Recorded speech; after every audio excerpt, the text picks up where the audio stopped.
You apply to freelance jobs, send proposals every day, but clients never reply. The problem isn't usually your skills. It's how your first lines sound to a busy business owner. These clients, guys, they don't read proposals carefully. They scan them in seconds. I'll show you the exact structure that makes them respond.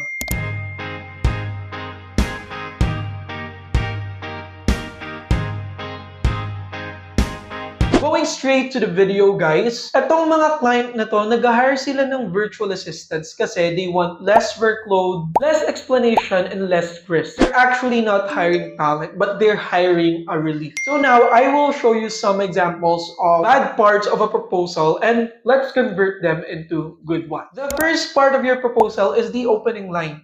On a beginner perspective, usually nag-start to sa, "Hi, I'm interested for this job and I believe I'm the best fit for the role." Been there, done that. Beginner pa ako, ganyan yung mga usually starting lines ng proposals ko. Pero that is really not an effective way to start your proposal.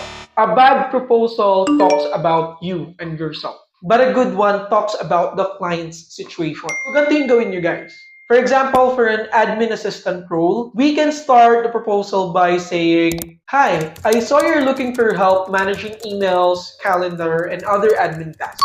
Very simple, and we talk about the client's problem. The next part of your proposal should have a problem understanding. So, in-state mo yung problem, pakita mo kay client na naiintindihan mo yun and how would it impact the business. Sa mga beginners, usually, nilalagay nila dyan after the intro, "I'm hardworking, I'm detail-oriented, and I always do my best with every task." So you're only describing your personality, which is bad on a client perspective. So ang sasabihin nyo instead is, when these pile up, it usually slows down daily operations and important items get missed.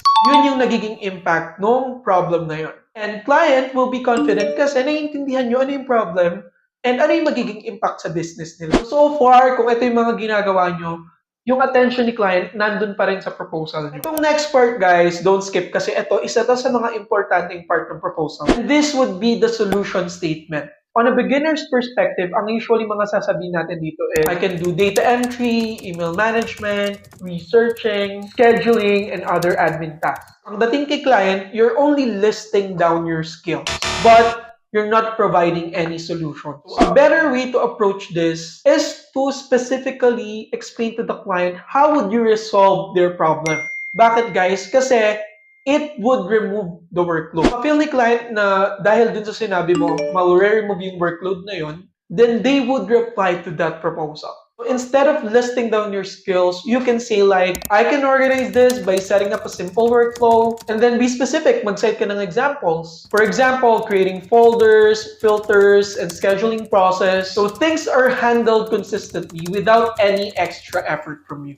So ganun, pwede niyong sabihin sa client. The next part of your proposal should show any proof, either with sample work or without any sample work. An example of a bad proposal in this part is saying that I have 3 years experience as an admin assistant or as a VA. So you're only telling the client your years of experience without any evidence. So it's only a claim.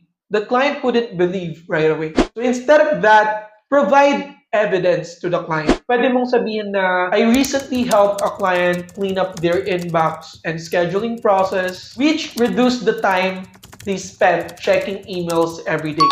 Even if it's not true, guys, yung sinabi nyo, as long as you're confident that you can do the task and all those things na minention nyo doon, you're totally fine providing that evidence to the client. Mas papaniwalaan nila to compared to you just claiming that you have 3 years experience of admin assistant. Right? And if you want to provide a folder for sample work, then that's totally fine. That's better kasi mas may proof ka kay client. Huwag muna kayo alas, guys, kasi etong last part na to, this is really, really important for you to get a response from a client. Last part should have your call to action. So don't end your proposal without anything. End it with a call to action. Sometimes nakikita ko sa mga beginners kasi, ginagawa nila is, nag-ask sila for a possible call or meeting with the client at the end of the proposal, which is really bad on a client perspective. Kasi ang dating, guys, you're asking an effort from the client to immediately schedule a call with you. Well, in fact, you're only applying for the job and hindi ka pa sure na ikaw yung mako-consider for the position. Instead of you asking effort from the client, why not you give value first? Because value matters to them. So instead of saying like, please let me know if you can schedule a call or a meeting later so we can discuss further. So imbis na yung sasabihin mo, ganito na lang. If helpful, I can outline a quick sample setup based on your situation so you could see how it would work. Imagine guys, if you end your proposal with that strong sentence, ang effect sa client is mapapaisip siya na, confident talaga to si applicant kasi nag-offer siya na mag-provide ng sample setup. Another effect on the client is magiging interested sila na mag-reply talaga kasi gusto nilang makita ano ba yung sample layout na sinasabi mo at paano makakatulong yun sa business nila. So that's it guys. Just remember, your proposal should not prove that you're skilled. It should make the client feel safe. Because if they feel safe and confident about your proposal, then you're definitely on a good spot. Tip lang guys, also don't do these mistakes in your proposals. Number one on the list is long paragraphs. They will not read everything. They will only scan it at maboboard sila kung sobrang haba ng proposal nyo. Repeating the job description in your proposal. Don't do it on the first part. Just state the problem of the client and how you understand them. Again, talking about yourself, I'm passionate, I'm hardworking. Don't do that. Copying a template. So it's okay to have a guide or a structure like this. You can follow this. Pero don't copy and paste everything. Make it relevant to the job you're applying and to the client. Also guys, huwag na kayo maglagay ng mga unrelated skills. Ang dami niyong skills, nilagay niyo lahat. Mako-confuse na si client kung paano ba talaga kayo makakatulong sa kanya. And again, I already mentioned this. Asking for a meeting or a call right away at the end of your proposal. Don't ask client to make an effort. Okay guys, mag-recap tayo ng formula na ipa-follow nyo for your proposal. First is to understand the client and then relate to them, show understanding. Next is suggest, which is your solution. Then prove, and then that is equal to easy reply from the clients. Now guys, tignan na lang natin kung ano yung naging difference ng examples natin from bad proposals na kinonvert natin to a good proposal. So ito guys, yung mga kaninang bad examples ng proposals. Hi, I'm interested in applying for this job and I believe I am fit for the role. I'm hardworking and detail-oriented and always do my best in every task. I can do data entry, email management, scheduling, research, and other admin tasks. I have 3 years experience as a virtual assistant. Please let me know if you can schedule a call to discuss further.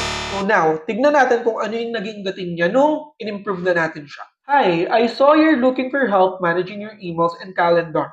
When this pile up, it usually slows down daily operations and important items get missed. I can organize this by setting up folders, filters, and a scheduling system to streamline your work. I recently helped a client clean up their inbox and scheduling process to save them hours each week. If helpful, I can outline a quick sample setup for you to see how it would work. So you see guys, those small differences from the bad proposal to the good proposal, malaki yung impact niyan. And when you follow this, I guarantee you that you can actually get a response from your applications and proposals. Guys, feel free to follow this format, follow this structure, and let me know in the comment section kung maging effective ba to at makakuha kayo ng replies from the client. And that's it. Thank you so much for watching this video and I'll see you again in the next one. Bye!